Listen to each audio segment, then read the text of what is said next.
was again Kofi Annan, the joint Arab League UN envoy for Syria, as well as Nabil al-Arabi, the head of the Arab League, as well as Ban Ki-moon, the Secretary General of the United Nations. They're speaking at the United Nations itself after a meeting.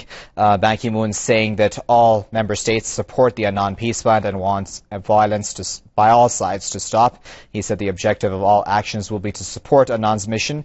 Again, the need to stop violence. He said the members of the opposition must be united in delivering their desires. Just trying to disturb the UN mission and to kill civilians does not help at this point, according to Ban Ki-moon, and that they must engage with Kofi Annan. Mr. al-Arabi there speaking said that he agreed with Mr. Ban, saying that any contact group, this issue of contact group was brought up, will be action-oriented and that will have to bring in concrete steps to stop the violence, saying that the problem in Syria is internal. Compared to the revolutions, he compared it to the revolutions in Tunisia, Egypt, etc. But he said to resolve it, you need pressure from everyone, including the Security Council. Mr. Annan there talking a bit more in detail about the contact group, saying it'll have to include many countries that have influence with both or either sides in this situation. He said that Syria is not Libya, and if it explodes, it will reverberate across the region, and there is a need to work to steer everyone in the same direction. He also spoke about the fact that this is a complex and difficult situation, and that any further militarization of the conflict will be disastrous as well.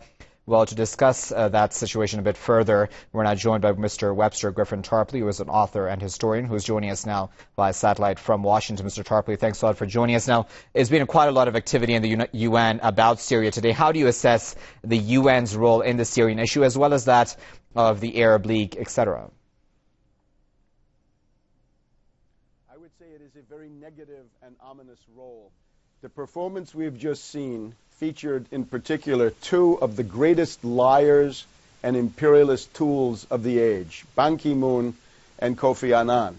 I think it's high time for the world community to look into the procedures for impeaching, for ousting the Secretary General of the United Nations. This is no longer an international civil servant. This is now the partisan of an aggressor coalition. In particular also, I think they both won the Ribbentrop Award for combining hypocrisy with aggressive intent. They talk about unity in the Security Council. There is no unity in the Security Council. What planet are they living on? We've just had Russian Foreign Minister Lavrov in Astana, in Kazakhstan, saying that he would guarantee that there will be no Security Council resolution calling for intervention into Syria. We have just had not just Russia, but China and four of the leading states of Central Asia, featuring Kazakhstan, all of them at the meeting of the Shanghai Cooperation Organization in Beijing, absolutely ruling out any recourse to force or indeed further economic sanctions. Now, the pressure is obviously coming from the Western powers, right? The aggressors in this case.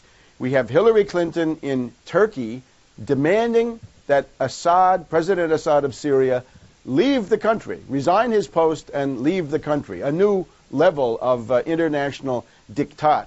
And I would point out the coming of French Foreign Minister Fabius has not improved the situation. Fabius met in the last 24 hours with Sheikh Thani, the feudal reactionary monarch of Qatar, and they're both calling for Chapter 7 measures, which means possibly economic sanctions, but everybody knows it means an armed attack. It means bombing and a military invasion. So he calls Assad an assassin. That's what Fabius has to say. Now, we have some names for Fabius.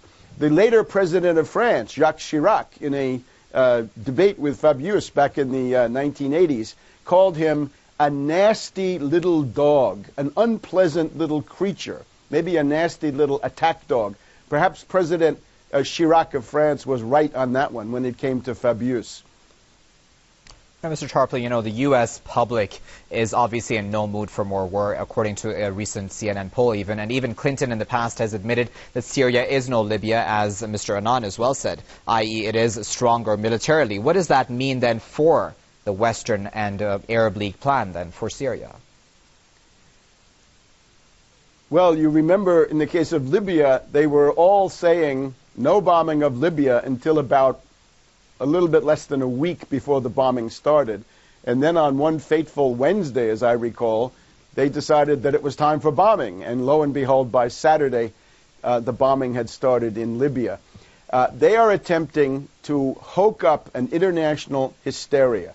Now, several news agencies have reported today that the bodies that have been found at the latest alleged massacre, this time in the area of Homa, I believe, not Hula, but the new one that they're talking about today. Some of these bodies are in an advanced state of decay and decomposition. These are cadavers that have been brought in by grave robbers from cemeteries and elsewhere, and they have been assembled in this place to create what amounts to a photo opportunity for the Syrian National Council.